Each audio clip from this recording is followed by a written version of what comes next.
오늘 우리에게 주실 하나님 말씀은 에스겔서 4장입니다. 1절부터 12절 말씀입니다. 다소 긴 본문인데 우리 같이 읽었으면 합니다. 에스겔서 4장입니다.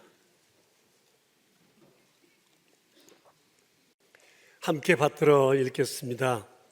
너 인자야, 토판을 가져다가 그것을 내 앞에 놓고 한 성읍 곧 예루살렘을 그 위에 그리고 그 성읍을 에워싸되 그것을 향하여 사다리를 세우고 그것을 향하여 흙으로 언덕을 쌓고 그것을 향하여 진을 치고 그것을 향하여 공성퇴를 둘러 세우고 그 철판을 가져다가 너와 성읍 사이에 두어 철벽을 삼고 성을 포위하는 것처럼 에워싸라. 이것이 이스라엘 족속에게 징조가 되리라. 너는 또 왼쪽으로 누워 이스라엘 족속의 죄악을 짊어지되 내가 눕는 날수대로 그 죄악을 담당할지니라. 내가 그들의 범죄한 횟수대로 내가 날수를 정하였나니 곧 390일이니라. 너는 이렇게 이스라엘 족속의 죄악을 담당하고 그 수가 차거든 너는 오른쪽으로 누워 유다 족속의 죄악을 담당하라. 내가 내게 40일로 정하였나니 하루가 1년이니라. 너는 또 내 얼굴을 에워싸인 예루살렘 쪽으로 향하고 팔을 걷어 올리고 예언하라. 내가 줄로 너를 동일이니 내가 에워싸는 날이 끝나기까지 몸을 이리저리 돌리지 못하리라. 너는 밀과 보리와 콩과 팥과 조와 귀리를 가져다가 한 그릇에 담고 너를 위하여 떡을 만들어 내가 옆으로 눕는 날수 곧 390일 동안 먹되 너는 음식물을 달아서 하루 20세겔씩 때를 따라 먹고 물도 6분의 1 흰씩 되어서 때를 따라 마시라. 너는 그것을 보리떡처럼 만들어 먹되 그들의 목전에서 인분불을 구워. 아멘. 에스겔서는 하나님의 백성들이 위기 가운데 처해 있을 때 주신 말씀입니다. 돌아보면 역사에 늘 위기가 있었고 이는 하나님의 백성들도 예외는 아니었습니다. 지금도 동일합니다. 우리는 다양한 삶의 여러 조건들 가운데 이런저런 위기를 늘 경험하고 또 극복하며 살아가고 있습니다. 이 아침에 에스겔 당시 하나님의 백성들의 위기는 무엇이었고 또 그들은 어떻게 위기 앞에 섰으며 그 결과는 어떻게 되었는지를 살펴보면서 이 시대를 우리가 어떻게 살아가야 될까 함께 고민하는 그런 자리가 되었으면 좋겠습니다. 역사를 통해 배우지 않으면 배우지 못한다는 경구 앞에 우리가 다시 한번 겸손히 주님 앞에 나갈 수 있었으면 합니다. 에스겔 당시 하나님의 백성들이 개인적으로 국가적으로 겪었던 위기는 거의 총체적 위기였다고 말할 수가 있습니다. 그 상황은 이랬습니다. 무엇보다도 삶의 중심인 신앙이 완전히 무너졌습니다. 그들은 우상을 숭배했고 하나님의 말씀인 율법을 등한히 했습니다. 철저히 하나님을 등졌습니다. 그리고 외교적으로는 국가 주권을 위협당하고 있었습니다. 이미 나라에 한 차례 회오리 바람이 불어져서 왕을 비롯해서 고관들 그리고 전문인들이 많이 바벨론의 포로로 잡혀갔고 그 포로 가운데 에스겔 선지자도 있었습니다. 경제적으로는 심한 가뭄과 기근으로 인해서 양식을 구하기가 어려웠습니다. 그럼에도 권력자들은 재물을 축적하기에 바빴습니다. 사회적으로는 거짓과 추악한 일들이 서슴없이 자행되었고 극도의 이기주의와 유언비어가 난무했습니다. 때로 어떤 사람들은 하나님의 이름으로 유언비어를 퍼뜨리기도 했습니다. 이에 대해서 하나님께서는 에스겔서 2장에서 이렇게 말씀하십니다. 이스라엘 자손은 패역한 백성이고 나를 배반하는 자다. 그들과 그 조상들이 내게 범죄해서 오늘까지 이르렀다. 이 자손은 얼굴이 뻔뻔하고 마음이 굳은 자들이다. 그들은 가시와 찔레, 전갈과 같은 사람들이고 패역한 족속들이다. 도대체 어떤 사람들일까요? 어떻게 생겨먹은 사람일까요? 이런 사람들은 도대체 어떻게 살아갔다는 걸까요? 여러분, 공동체에 이런 사람 몇 사람만 있어도 난리가 날 텐데, 너나 할 것 없이 모든 백성들이 이러고 살았으니 그 나라 형편이 어땠을 것 같아요? 그 나라 상황이 말이 아니었습니다. 아주 참담한 일이 벌어지고 있었던 겁니다. 하나님의 백성들이잖아요. 하나님의 백성들이 어떻게 이렇게 변질되었던 거죠? 에스겔서 2장에서는 그것을 한 단어로 이렇게 말씀합니다. 패역이라고 말씀하세요. 그들이 내게 패역했다라는 말씀을 거듭하고 계세요. 패역이라고 하는 것은 하나님의 은혜를 모르는 배은망덕한 태도를 말합니다. 그래서 2장 3절에서 저들은 나를 배반했다고 주께서 말씀하셨습니다. 그런데 인간이 짓는 모든 죄는 다 패역에서부터 비롯된다고 해도 과언이 아닙니다. 이에 대해서 로마서 1장에서는 이렇게 말씀을 하세요. 하나님을 알되 하나님을 영화롭게도 아니하고 감사하지도 아니하고 마음에 하나님 두기를 싫어하며 하나님께서 그들을 그 상실한 마음대로 내버려 두사 합당하지 못한 일을 하게 하셨으니 곧 모든 불의, 추악, 탐욕, 악의가 가득한 자요, 시기, 살인, 분쟁, 사기, 악독이 가득한 자요, 수근수근하는 자요, 비방하는 자요, 하나님께서 미워하시는 자요, 능욕하는 자요, 교만한 자요, 자랑하는 자요, 악을 도모하는 자요, 부모를 거역하는 자요, 우매한 자요, 배약하는 자요, 무정한 자요, 무자비한 자라고 말씀합니다.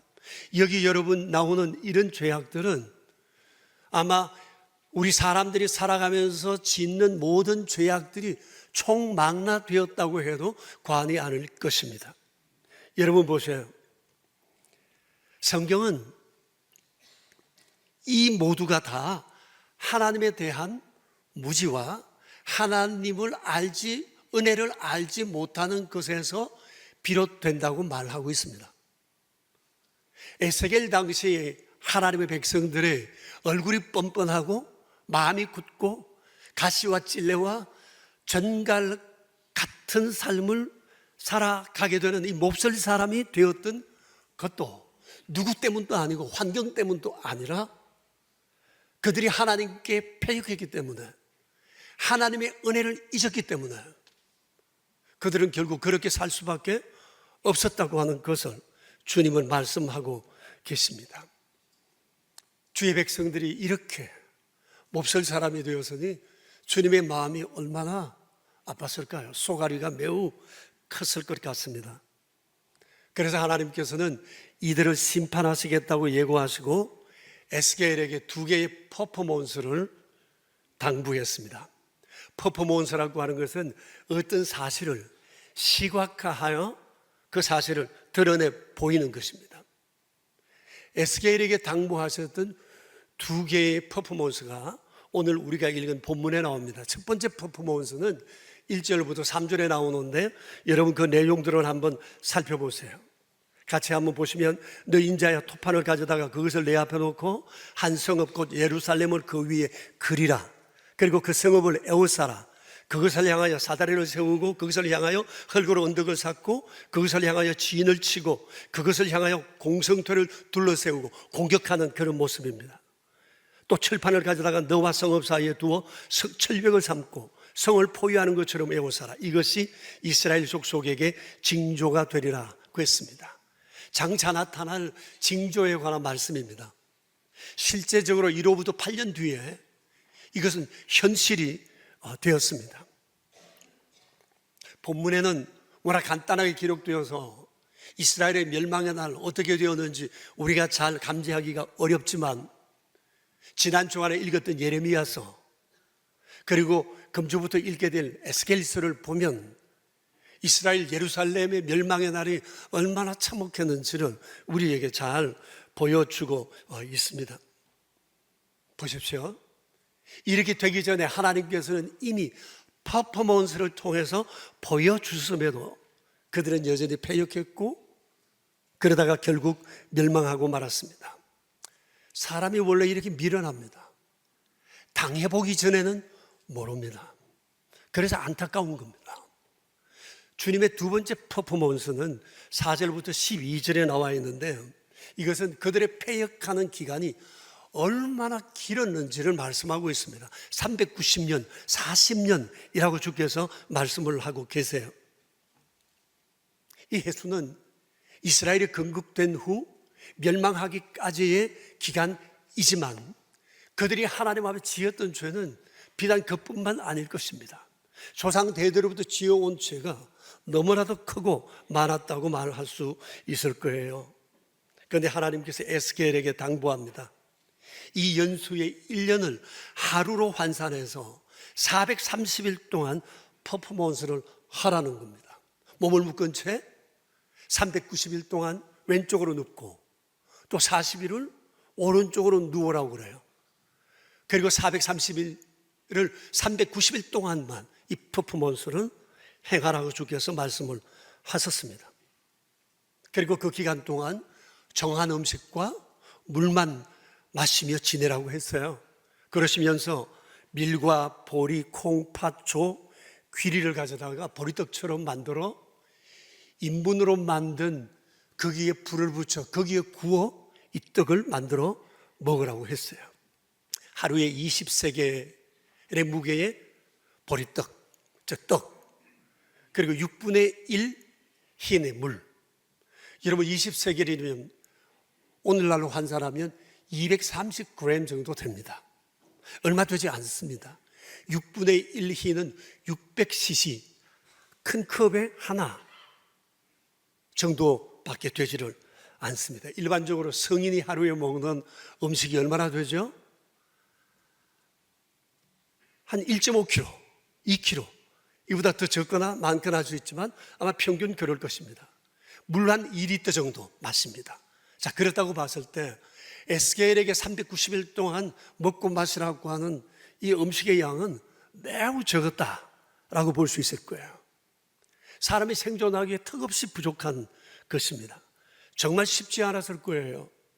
그랬지만 하나님께서는 이렇게 해서라도 이대로 가면 이런 참혹한 일이 벌어질 수밖에 없다는 하나님의 애타는 마음을 그렇게 전해주고 싶었던 겁니다. 그럼에도 불구하고 그들은 하나님을 외면했고 에스겔을 비웃었고 패역한 일을 계속했지만 에스겔은 퍼포먼스를 계속 이어갔었습니다. 4년 전쯤에 이 에스겔서 이 부분을 읽다가 이 떡이 궁금했습니다. 그래서 서천동에서 타니에르 베이커리를 운영하고 있는 장준호 집사에게 이 떡을 좀 한번 만들어 볼 것을 제가 부탁을 했어요. 하나님이 주신 레시피대로 한번 해보시라. 그래서 이분이 문헌을 찾아보고 옛날 그 이스라엘 사람들이 떡을 구울 때 맷돌로 갈아서 떡을 구웠던 것처럼 맷돌로 간 요 6곡씩을 구해다가 떡을 만들었어요. 제가 그래서 그 떡 이름을 에스겔 브레드라 붙이고 먹어봤어요. 그리고 이것을 시판을 했습니다. 여러분 궁금하지 않아요? 그것도 하나님의 레시피로 만든 빵이잖아요. 그래서 내년 사순절을 시작하면서 저는 3일 동안 에스겔식 습식을 해보려고 합니다. 230g 정도의 에스겔 브레드와 함께 600cc의 물만 한번 먹어보려고요. 저 혼자 하는 것이 아니라 우무와 전도단에 함께하는 목사님들과 이 일을 함께 하기로 했어요. 어떻게 하나님의 이 쓰라린 마음을 다 이해할 수 있으며 에스겔의 마음을 다 알 수 있겠어요. 그래도 하나님의 소가리를 그렇게 해서라도 한번 느껴봤으면. 그래서 그 기간에 에스겔서를 다시 한번 더 묵상해 보려는 마음을 가지고 있습니다. 자, 여러분, 우리가 이를 통해서 분명히 알 수 있는 것은 하나님의 본심은 심판이 아니라 구원이라는 거예요. 그 백성을 향한 하나님의 구원의 열심을 보세요. 얼마나 오래 기다렸어요? 390년, 40년을 하나님께서 기다리셨어요. 못된 놈 돌아오기 기다리는 세월 얼마나 긴 것 아시죠? 430일 기다리는 것도 힘든데 하나님은 430년을 기다리셨다고 말씀을 하십니다. 어디 이뿐이겠습니까? 하나님의 구원의 열심은 에덴 동산 이후 지금까지 계속되고 있습니다. 그리고 말로 다 할 수 없는 모욕을 당하시면서도 하나님께서는 끊임없이 자신의 마음을 담아 선지자들을 부르시고 그들을 보내셨어요. 그리고 하나님 마음에 있는 말을 그들의 입에 담아 전하라 하셨습니다. 그리고 그들을 돌이키기 위해서 다양한 방법들을 동원하셨는데 담대하게 메시지를 선포할 것과 오늘 본문에서 보는 것처럼 다양한 퍼포먼스를 행할 것과 전쟁과 기근과 전염병을 통해서 끊임없이 그들에게 징조를 보여주며 돌이키기를 원하셨습니다. 이런 하나님의 열심이 아니었다면 이스라엘의 역사는 진작에 끝났을 것입니다. 역사에서 사라지고 말았을 것입니다. 그럼에도 이들은 하나님의 마음을 몰라줬습니다. 너무너무 둔했습니다. 우리는 오늘 에스겔 당시 하나님의 백성들이 겪었던 위기의 상황을 보았습니다. 그리고 그 결과도 보았습니다. 오늘 이것을 통해서 오늘 이 시대 우리는 어떻게 살아야 할까? 이런저런 모양의 삶의 위기를 겪을 때 우리는 어떻게 이 문제를 극복해야 하나? 이런 위기 속에 빠지지 않기 위해서 우리는 어떻게 해야 할지 그것을 오늘 몇 가지로 말씀을 드리겠습니다. 한 네 가지로 말씀드릴 텐데 첫째는 삶의 위기가 죄에서 비롯되는 경우가 종종 있다는 사실을 우리가 기억할 필요 있습니다. 사실 많은 죄가, 많은 어려움들이 죄로부터 오는 경우들이 있습니다. 그래서 우리가 살아가면서 어려운 일이 생길 때 늘 우리의 가슴을 치는 것이 뭐죠? 내가 혹시 잘못한 게 없나? 그것을 제일 먼저 돌아보는 이유가 거기에 있습니다. 삶의 위기가 죄로부터 오는 경우가 왕왕 있습니다. 우리 가운데 죄 짓지 않고 온전하게 살아간 사람은 아무도 없지 않아요.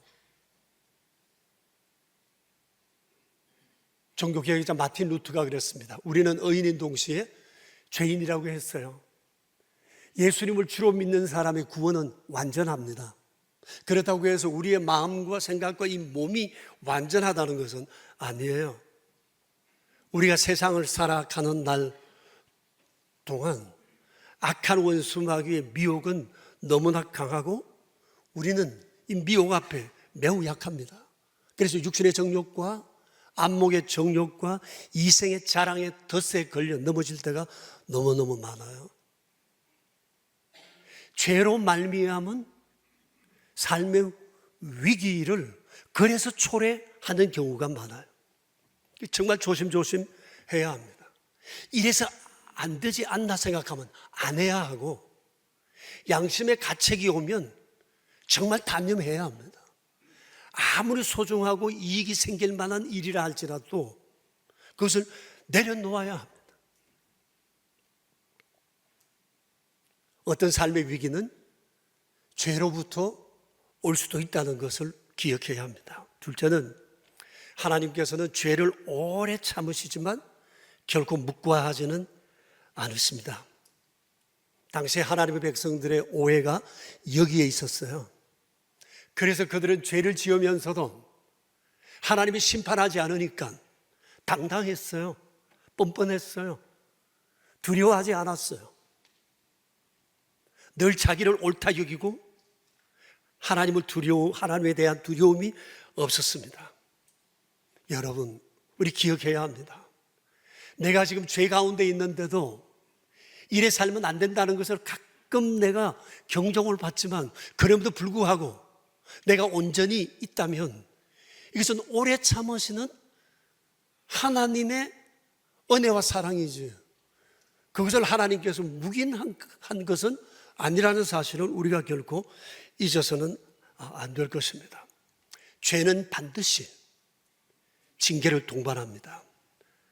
하나님은 개인과 국가가 지은 죄를 반드시 벌하십니다. 이것을 우리가 무서워해야 합니다. 그래서 혹 내게 지금 오랫동안 반복되고 있는 묵은 죄가 없는지 돌아보셔야 합니다. 어떻습니까? 반복되고 있는 죄, 양심에 끄리끼면서도 끊임없이 그 길을 향해 가고 있는 그런 죄악된 근성들이 내게 없는지 돌아봅시다. 이래서 안 된다 생각하면 이제 멈춰야 합니다. 더 이상 핑계하지 말아야 합니다. 사람도 환경도. 어쩌면 하나님은 우리의 이후의 날들을 더 복되게 하기 위해서 오늘 우리를 불러 이 말씀 앞에 서게 하셨을지도 모르겠습니다. 오늘이 은혜의 날이요 구원의 날인 것을 우리 믿읍시다. 세 번째 기억할 것은 죄 중에 어떤 죄는 패역죄입니다. 패역입니다. 이것을 이스라엘의 패망에서 보았습니다. 그들은 하나님 앞에 배은망덕했습니다. 그들은 그래서는 안 되었습니다. 받은 바 은혜가 얼마나 컸습니까? 근데 잘되면 지가 잘나서 그런 줄 알고 잘못되면 전부 다 하나님 탓이었어요. 하나님께 불평하고 토라지고 돌아서고 패역질을 계속했습니다. 그러니 하나님 얼마나 서운하셨을까요? 이처럼 사람이 하나님의 은혜를 모르면 쉽게 교만해지고 하나님의 영광 되신 자기 자랑이 많아집니다.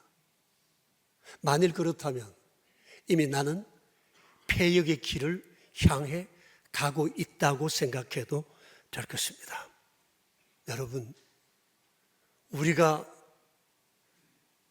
가진 모든 삶의 여건들 중에 하나님으로부터 받지 않는 것이 세상에 어디 있습니까? 거룩함, 의로움, 믿음, 성취, 물질적 부요함, 사회적인 신분 상승, 건강, 그리고 다양한 축복들. 물론 우리가 열심히 한 측면도 있지만, 그러나 이것이 이것 되게 한 것은 전적으로 우리를 향한 하나님의 열심히 이루어낸 결과라고 보아야 할 것입니다. 그래서 우리는 내 삶의 여건이 이런 부분에서 조금이라도 좋아진다면 내 자랑하기를 멈추고 나를 내려놓고 하나님께서 내 삶에 얼마나 은총을 부으셨는지 하나님의 이름을 높이고 감사드려야 합니다. 그 지레가 아니라 입에 발린 말만 아니라 진정으로 하나님을 높이고 감사해야 합니다. 말로만 끝내는 감사가 아니라 행위가 따르는 이런 감사 행동이 있어야 할 거예요. 은혜를 아는 것은 비단 하나님과의 관계에서만 아닙니다. 인간관계에서도 매우 중요한 덕목입니다. 단테는 신곡이라는 책에서 중요하게 다룬 주제 가운데 하나가 은혜를 모르는 배신자, 비열한 사람에 대해서 다루고 있습니다. 그리고 그 사람은 지옥 가운데에서도 가장 맨 밑바닥에 있을 것이라고, 바로 거기에 가룟 유다가 있더라고 기록하고 있습니다. 중세시대 때 가장 비열하고 악한 사람은 배신자라고 본 거예요. 은혜를 모르는 사람이라고 생각했습니다. 어디 중세뿐일까요? 지금은 어떻습니까? 은혜를 모르는 사람에 대한 사람들의 생각이 이럴진데 은혜를 입은 사람에 대한 하나님의 마음은 어떨까요?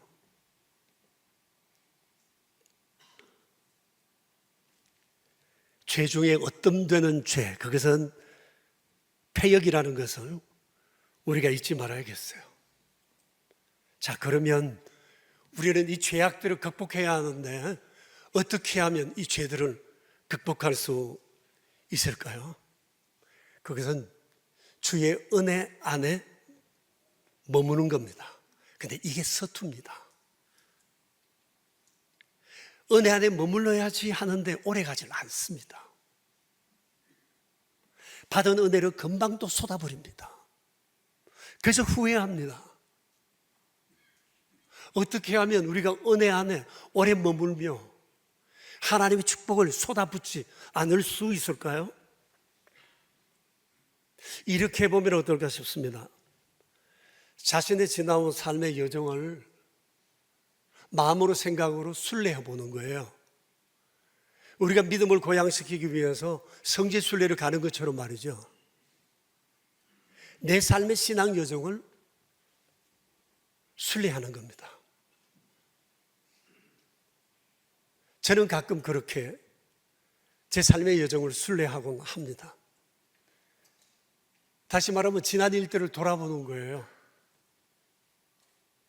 좋았던 것도 돌아보고 힘들고 어려운 것들도 어떻게 이겼는지, 그때 하나님께서 어떻게 그 상황을 이겨가게 했는지 그것도 돌아보는 거죠. 새로운 감동이 밀려와요. 그리고 신앙생활을 시작해온 나의 삶의 자취를 쭉 한번 돌아보는 겁니다. 얼마 전에 제가 아주 소중한 사진 몇 장을 선물로 받았습니다. 교회 유치원 다닐 때 사진이었는데,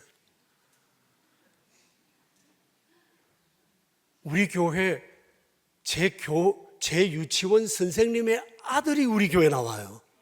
난 몰랐어요. 그 사람이 왔어요.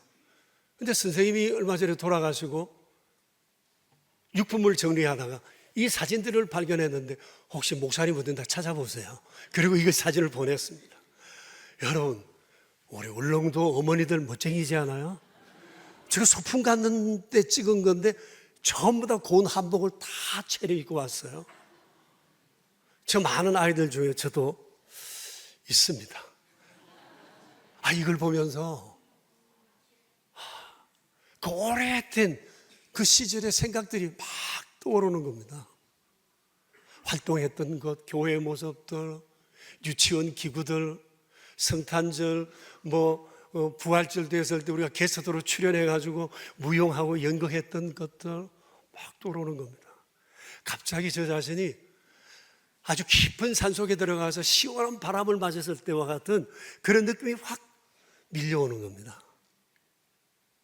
신앙의 여정을 순례하는 것은 그런 것입니다.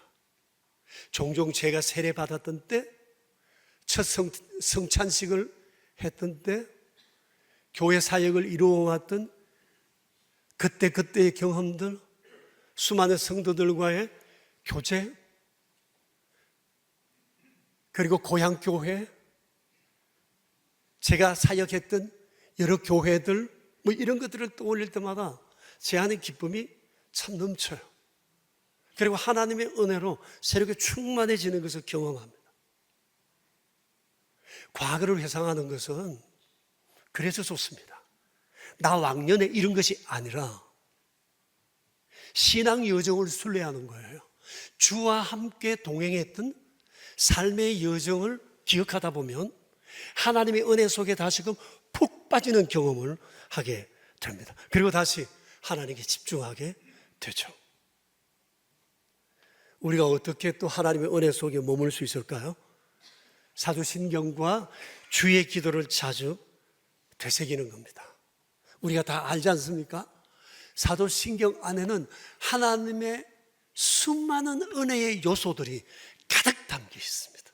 하나님은 어떤 분인지, 우리에게 어떤 일을 행하셨는지, 그런 것들이 사도신경 안에 나와 있습니다. 찬찬히 고백하고 마음에 새기다 보면 내 안에 주의 행하심이 가득 차 넘치는 것을 경험할 겁니다. 주의 기도를 하다 보면 또 남다른 은혜가 있어요.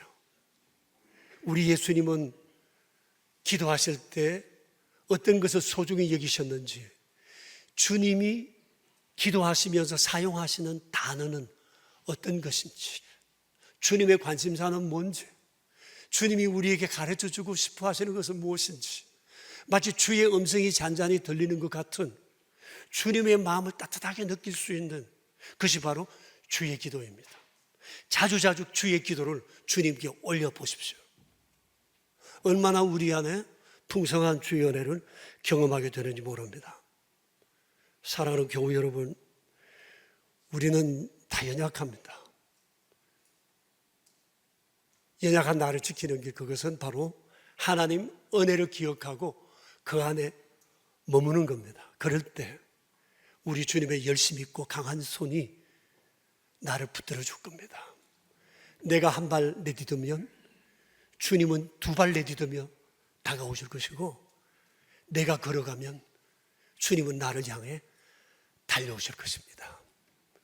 그렇게 주님과 함께 아름다운 동행이 주의 나라 가는 날까지 우리 안에 계속될 수 있게 되길 축복합니다. 우리 함께 기도합시다. 우리 자신을 돌아봅시다. 완전한 자 없습니다. 자신할 수 있는 사람도 없습니다. 우리는 늘 허물진 일들이 너무너무 많았지만 우리를 용서하시고 참아주시는 주의 사랑이 오늘 여기까지 우리를 이끌어 주셨습니다. 우리 주님, 우리 말 들으시고 우리 행동 다 보시고 우리 속 생각 다 아십니다. 그래서 우리 다시 새롭게 하시려고, 새로운 피조물 되어 살게 하시려고 오늘 우리 여기 불러주셨습니다. 축복의 그릇을 더 크게 넓게 만들어 주시려고 이 자리에 서게 하신 겁니다. 여러분, 오늘이 기회입니다. 더욱 새롭게 될 기회입니다. 삶의 위기를 자초해서 안 됩니다. 죄를 멀리해야 합니다. 이러면 안 된다 생각하면 안 해야 합니다. 그것이 나를 지키는 겁니다. 우리 한 2분 정도 자신을 돌아보며 기도합시다. 주님, 우리의 약함을 도우소서. 허물 좀 하소서.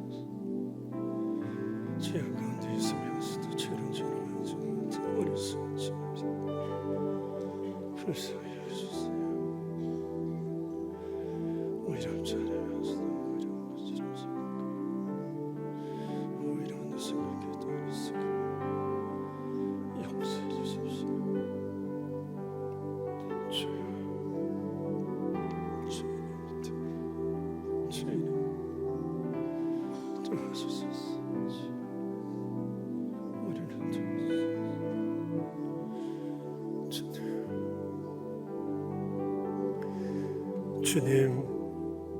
주님, 더 잘 믿고 싶습니다.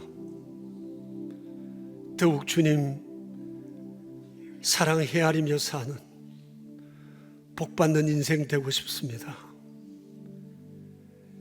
세상이 나를 보는 대로 보지 않고, 내가 생각하는 대로 나를 생각하지 않고, 주께서 나를 바라보시는 그대로 보는 겸손함이 있기 원합니다.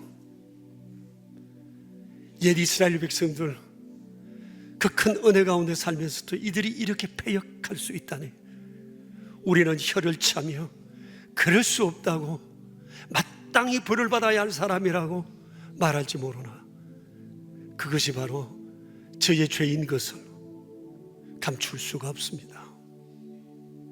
주님은 아십니다. 우리의 말을 들으시고 우리의 행동을 보시며 우리의 생각을 아십니다. 얼마나 패역한지. 그러면서도 패역함을 모르는 뻔뻔함이 우리 안에 있다는 사실을, 오 주여, 불쌍히 여겨주십시오. 새로운 피조물 된 삶을 제대로 살아내고 싶습니다. 그래서 새롭게 된 모습으로 천국에 이르고 싶습니다. 우리는 약하나 주님은 강하시며, 우리가 걸어가면 우리를 향해 달려오신 주님의 큰 열심이 우리를 지금까지 붙들어 주셨으니, 주여 원합니다. 죄를 두려워하며 죄에서 벗어나고 싶습니다. 주여 저희를 지켜주시고 하나님 기뻐하시는 아름다운 복의 통로 되게 하여 주시옵소서. 우리 주님 예수 그리스도 이름으로 기도드려옵니다. 아멘.